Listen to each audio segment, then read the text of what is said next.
Were pyramids built by slaves? If you watch too much Hollywood movies, the answer will definitely be yes.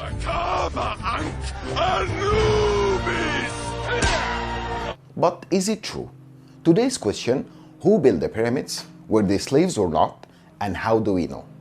I am Mohie, and this is KMTology.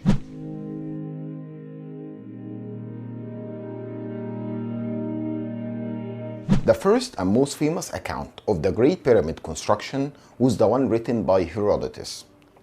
He described King Khufu as an oppressor who brought Egyptians to every kind of evil, shut down all temples, and bade all Egyptians to work for him. What did he want them to do for him? Of course, the Great Pyramid. Herodotus claimed that Khufu enslaved 100,000 men at a time, every 3 months for 20 years. Nonetheless, Herodotus also mentions that the small pyramids were built for Khufu's daughters, and the stones for these pyramids were brought through prostitution, as every lover was obliged to bring one stone for the princess to use in her pyramid. So after all, Herodotus' writing were the main source for the slave things. But after putting his accounts aside, Egyptologists did their own investigation. Prior to Khufu's reign, Egyptians left massive pyramids at places like Dashur and Meidum. They were built for Khufu's father, King Senefru. These pyramids had a pyramid town within the location. It was built to in-house the workforce of the construction, in addition to a cemetery that was made for them to be buried next to their king. The same thing happened at Giza, as a pyramid town was unearthed in 1988. After this discovery, we started to get a different picture from Herodotus'. The findings confirmed that these workers were highly paid, 2 cemeteries were built for them, and they had a proper medical treatment, a real proper one, to the point that in March of 1997, a skull was found in the Pyramid Town Cemetery at Giza, which was peppered at its top with holes ranging from the size of a large coin to a pea. Believe it or not, this was an indication of a brain tumor that the ancient Egyptian surgeons tried to remove. On site also, a bakery was found, remains of the workers' diet that varied between bread, fish, beef, etc.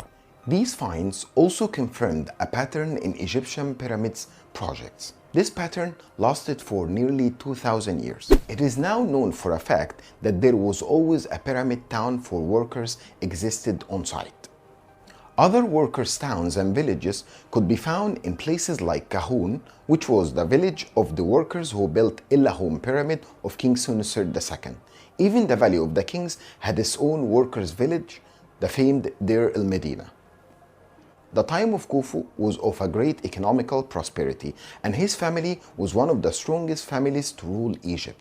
Women of the royal palace were not only treated with respect, but highly educated, and some of them had a long-lasting career serving as priestesses and officials, which totally contradicts Herodotus' account.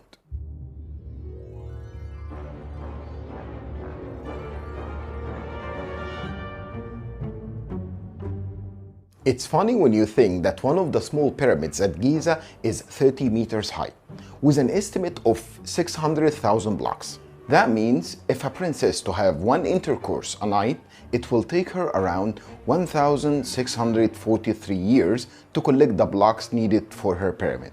If we are to give 10 years for the construction of such a small pyramid, it will mean 164 men a night that a princess might ask for help. Beside the impossibility of what Herodotus wrote, we can find that he described the Giza Plateau, history of kings Khufu, Khafre, Menkaure, and not a single word about the Sphinx, as if it never existed. No Sphinx in Egypt in Herodotus' account, although it is impossible that it was all covered by sand. At least at Herodotus' time, the head of the Sphinx must be above the desert sand. Then how the world ended up today taking what Herodotus wrote for a fact? Actually, the problem is not what Herodotus wrote. The real problem is the halo that was created around Herodotus, dubbing him the father of history, which emphasized his writings and accounts, transforming it into a main historical source.